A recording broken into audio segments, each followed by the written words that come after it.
Bienvenidos a Mensajes de Vida, conociendo al Dios de la Biblia. Gracia y paz de parte de nuestro Señor Jesucristo. Habla tu amigo y servidor en Cristo, Brandon Soto López.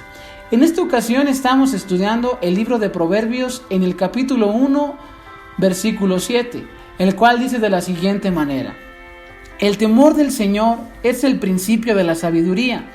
Los necios desprecian la sabiduría y la instrucción. Una de las palabras claves de nuestro versículo es la palabra sabiduría. Pero, ¿qué es la sabiduría? La Real Academia Española define sabiduría de este modo: conjunto de conocimientos amplios y profundos que se adquieren mediante el estudio o la experiencia. Esto es sumamente interesante, ya que nuestro versículo afirma que el principio de dicha sabiduría es el temor del Señor. Y nuevamente surge otra pregunta: ¿qué es el temor del Señor? La palabra temor también puede traducirse como reverencia o respeto, y esto es visto como una cualidad positiva. Cuando hablamos de temor, el cerebro inconscientemente piensa en cosas que infunden terror, al punto de inmovilizarnos, pero en este caso se refiere a un amor y admiración por las obras y virtudes de Dios, las cuales nos llevan a tener una vida en obediencia y por tanto nos hacen estar conscientes de la realidad de Dios en nuestras vidas.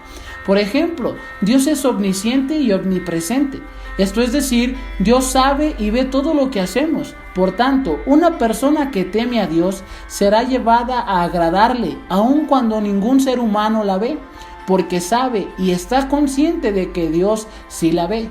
Ese es el principio de la sabiduría. Dios mismo, tal como lo dice el apóstol Pablo en 1 Corintios capítulo 1 versículo 24, mas para los llamados, así como judíos como griegos, Cristo, poder de Dios y sabiduría de Dios. Por tanto, vemos cómo el Nuevo Testamento le da un nombre a la sabiduría, y ese nombre es Cristo Jesús. ¿Quieres ser sabio y entendido? La Biblia nos arroja la respuesta, y la respuesta es el temor del Señor. Y ese temor y admiración por Dios es gradual, en la medida que lo conocemos por medio de su palabra. Cristo mismo afirmó en el Evangelio de Juan: escudriñad las Escrituras, porque a vosotros os parece que en ellas tenéis la vida eterna, y ellas son las que dan testimonio de mí. Fuera de la palabra de Dios no podemos conocer a Cristo ni tampoco alcanzar dicha sabiduría. Nuestro versículo culmina con una aseveración bastante fuerte: mas los insensatos desprecian la sabiduría y la enseñanza. Al analizar estas últimas palabras, podemos llegar a la conclusión de que solo existen dos grupos de personas: los sabios y los insensatos. Y cuando nos dice que los insensatos desprecian la sabiduría, es equivalente a despreciar a Dios mismo, porque ya vimos que Cristo es la sabiduría de Dios. Y despreciar su enseñanza es equivalente a despreciar su palabra. Ante tal diagnóstico debemos ser honestos y reconocer que hemos actuado en muchas ocasiones como necios. Pero les tengo buenas noticias para aquellos que queremos caminar en la senda de la sabiduría. La carta de Santiago nos hace esta hermosa promesa en el capítulo 1, versículos 5 y 6.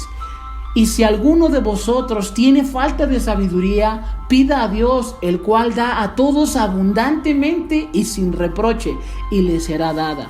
Pero pida con fe, no dudando nada, porque el que duda es semejante a la onda del mar, que es arrastrada por el viento y echada de una parte a otra. Dios nos presenta esta oportunidad de pedirle sabiduría y dejar el camino de la insensatez. Y lo único que nos demanda es que tengamos fe y Dios obrará. Acudamos a su presencia como a la lectura de su palabra para alcanzar sabiduría que viene de lo alto, la cual es pura y benigna. Comparte esta poderosa palabra para llevarla hasta los confines de la tierra. Habló tu amigo y servidor en Cristo, Brandon Soto López. Gracias por escuchar esta tu cápsula, Mensajes de Vida, conociendo al Dios de la Biblia.